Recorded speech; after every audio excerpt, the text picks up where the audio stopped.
Hi guys, magandang araw. For today's vlog, mag-fishing nga pala kami sa Gunsan. Kasama nga pala si JM, si Kuya Bert at saka si Christian. First time ko nga lang pala makakapag-fishing sa buong buhay ko. At dito pa sa South Korea. Kaya excited talaga ako. Dumaan nga pala muna kami dito sa convenience store para bumili ng pagkain na babaunin namin. Dito na nga pala ako sumakay sa sasakyan ni Christian para may kausap siya. Pero nung nakasakay ako dito, di ko naman siya kinakausap. Andito na nga pala kami sa spot kung saan kami mag-fishing. Kung mapapansin nyo, madilim pa. Alas 4 pa lang kasi ng umaga. Mas marami daw kasing nahuhuling isda pag mga ganitong oras.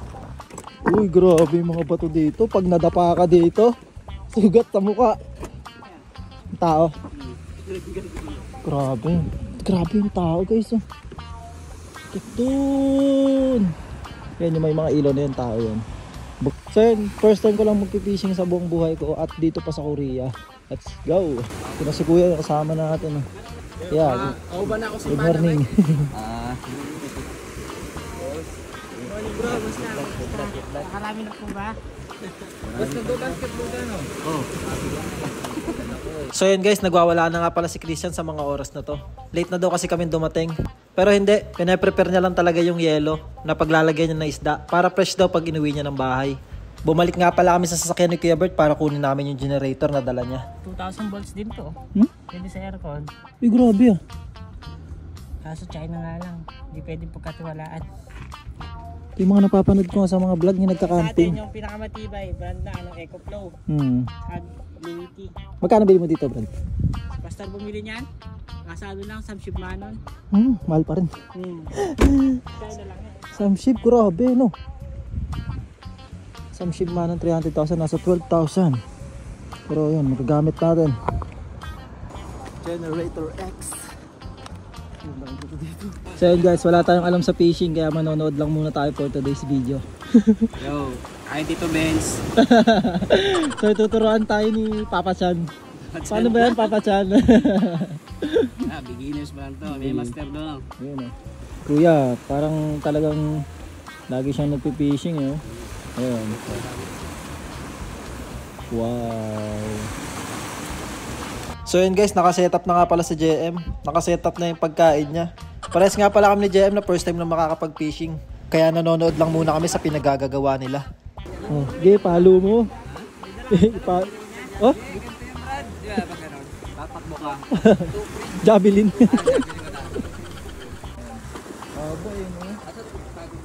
Sargo man.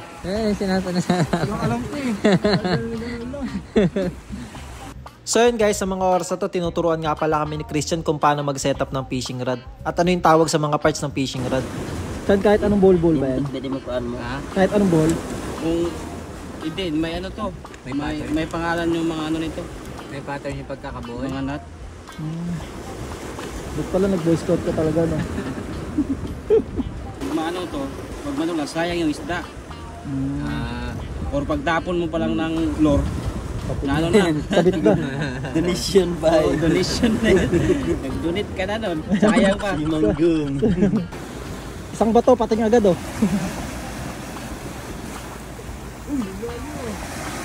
So yun guys, sa mga oras na to, tinuturuan naman kami ni Christian kung paano nga ba gumamit ng fishing rod. At dahil wala nga kami experience sa pagpipishing, talagang hindi namin alam kung paano nga ba gumagana tong fishing rod. Kaya yun, tinatsaga kami ni Christian na turuan. Ito up, tapos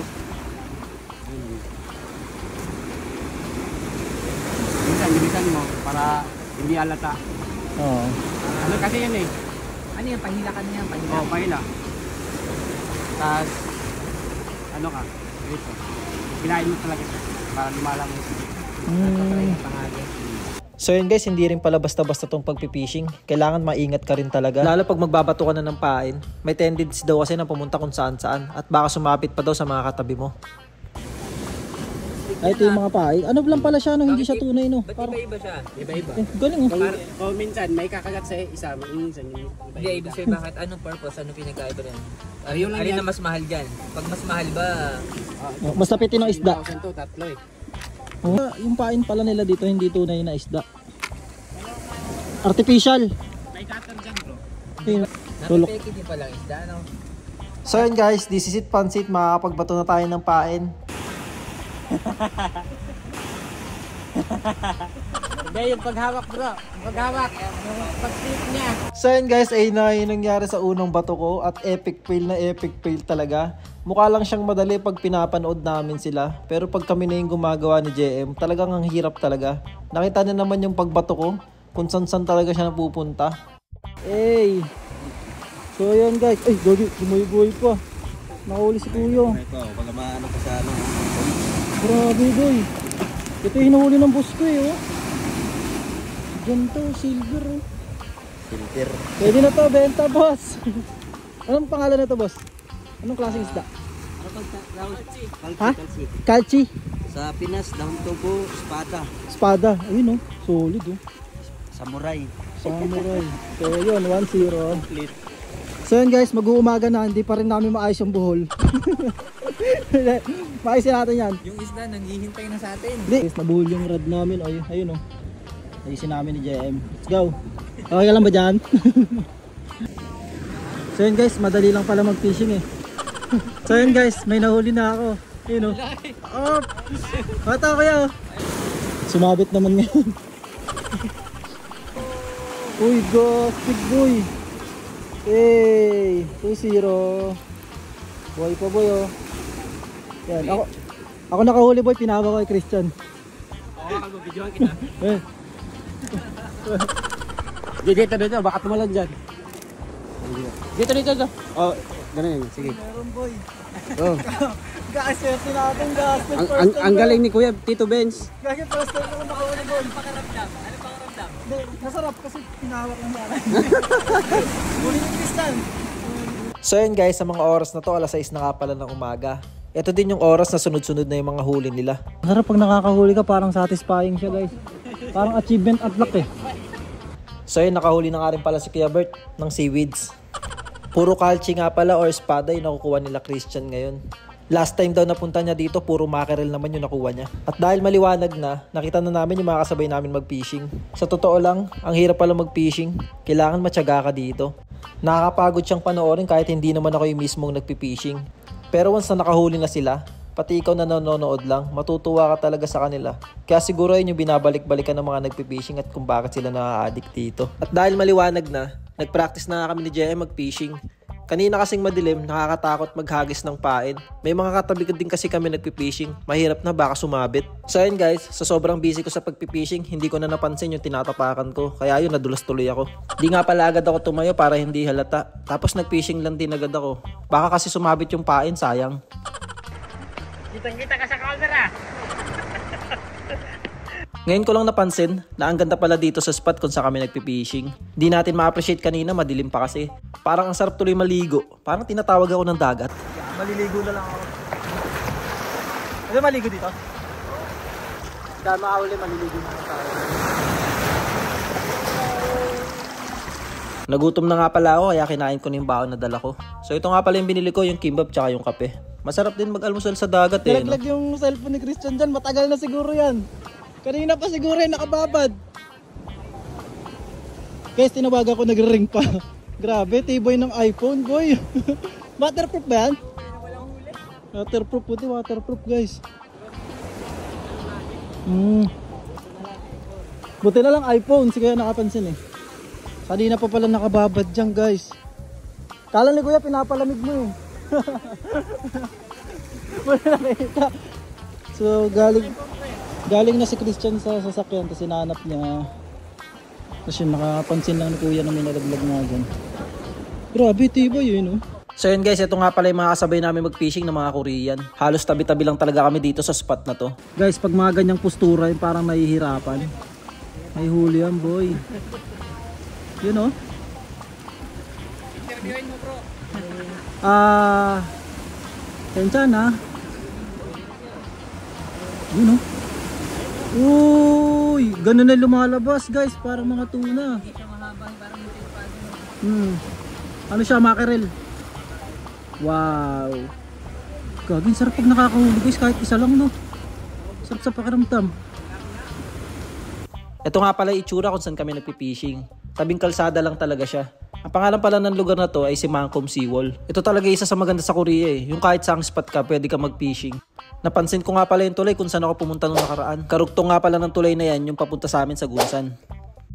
Alas 8 na nga pala ng umaga kaya tirik na yung araw. Kaya mainit na din dito sa spot kung saan kami nagpipishing.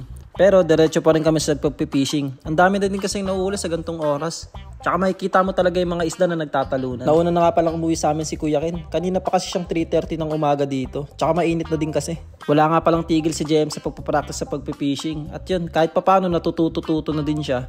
Nung huli nga nakakakuha na siya eh. May mga nahuhuli na rin siyang mga seaweeds. Achievement yan. Kanina maliit na seaweeds eh. Ngayon, lumalaki na. Konti na lang, mga 2 taon. 2 taon pa. Ang daming tubig. Sa mga oras na to, umidlip nga muna ako. Isang oras lang din kasi yung tulog ko. Excited din kasi ako nung nalaman ko magpipishing So kami. yun, nakahuli din. Grabe. Sulit. Ito, mas malaki pa yung pain mo. Bumalik na sa dagat. Akala nga ni Christian nakahuli siya ng malaking isda dito. Mabigat-bigat daw kasi. Sabi niya videohan ko daw. Ay, kay kuya, kay kuya. Be, kay kuya, yun o. Dun. Sumabit. Sumabit yun sa kanya. Laki nang narating. So yan, meron na si Kuya Bert. Wow, palaki ng palaki ah. Ah, mackerel no. Ayun o, kumikikig po. Wow. So yun, congratulations. Ang laki po. Grabe. So yan, ayan ang unang huli ni Kuya Bert na malaki. Ayan, totoo na yan Kuya Bert. Dire-diretso na yan. Sarap boy oh. Puro ganyan na uhuli dito guys, tsaka mackerel. Guys, meron na naman. Kada bato meron eh oh. Ayun oh. Meron. Yun. Grabe guys, 3 sunod na bato. Dire-diretso. Ayun oh. Mapalag po, grabe. Uwi na sana kami, pero yan oh. Si Kuya Bert di pa nakakahuli yan. Ngayon, sunod-sunod no. Hey! Wala nang uwian Kuya Bert no? Wala nang uwian. Wala kami, sunod-sunod. Kada bato kanina meron din kaso hindi nakawala. Sarap boy. Sarap boy. Ganun ang ganda ng kulay niya eh no? Mano ka sa ano? Huwag sa baba. Baka maano. Mano yun. Silver eh no? Oh good. So yun guys, mag-aalas 10 na nga pala ng mga oras na to. Kung makikita nyo, tindi na ng sikat ng araw. Kaya yun, nagligpit na kami ng mga gamit dahil uuwi na din kami. Yung mga huli nga ni Christian dito, binigay niya rin kay Kuya Bert. Marami pa daw kasi siyang stock ng mga nahuli nyo nung nakaraan. Pabalik na nga pala kami ng sasakyan. Kung makikita nyo, balot na balot kami. Napakainit kasi mga oras na yan. Tsaka summer pa kasi dito sa Korea. Kaya talagang sobrang init. Bago nga kami umuwi, dumaan muna kami sa mga fishing shop dito sa Gunsan. Gusto rin kasi namin bumili ni JM ng mga fishing rod para may sarili na rin kaming gamit. Para lagi na kami kasama pag nagpipishing. Pagdating nga namin dito, hindi rin pala biro yung presyo ng mga gamit. Lalo tong mga pain, nakailang pain kami na nasabit sa mga bato. Kaya yun, naisip namin na magastos din pala yung fishing no. Tapos yung mga ginagamit pa nilang mga rod, grabe ang mamahal pala niya. Ayun, Escobar no. Sarap. Bago nga pala kami maghiwa-hiwalay, kumain muna kami dito sa 7-Eleven. Ang masasabi ko lang sa pagpipishing, napakaganda niyang libangan. Marami kang bagay na matututunan. Dito mo din masusukat yung haba ng PC mo sa pagtsatsaga mo bago makahuli. Pero once na makahuli ka, iba talaga yung sayo na nabibigay niya eh. Yung tipong alam mong pinaghirapan mo kasi yung isang bagay bago mo siya makuha. Tsaka iba din yung bonding pag nagpipishing. Yung tipong kahit first time mo lang makasama yung tao na yun, feeling mo close mo na sila. Tsaka kahit ano mangyari, sumabit man yung pain, magkabuhol-buhol man yung tali nyo, masaya pa rin kayo. Kasi ginagawa niya yung bagay na to para ma-relax, diba? Hinatid nga pala kami ni Kuya Bert sa mga bahay namin kung saan niya kami sinundo. At dahil ngayon yung araw ng vaccine ni Snoopy, nakasabay na rin ako kay Kuya Bert papunta ng city. Malapit lang din kasi yung bahay niya doon sa may vet kung saan ako nagpapabaksin. So yun, nakatipid tayo ng pantaksi. Pangalawang vaccine na nga pala neto ni Snoopy. Bilib talaga ako sa tapang neto. Pag binabaksinan siya, wala man lang sakit na nararamdaman. Hindi man lang siya umiiyak. Tapos pag uwi ng bahay, hyper pa din siya. Hindi man lang siya nanlalata. Manang-mana talaga sa mga pinagmanahang mga wild dogs eh. So pauwi na nga pala kami at hanggang dito na lang yung vlog natin. So yun, see you next vlog. Bye-bye!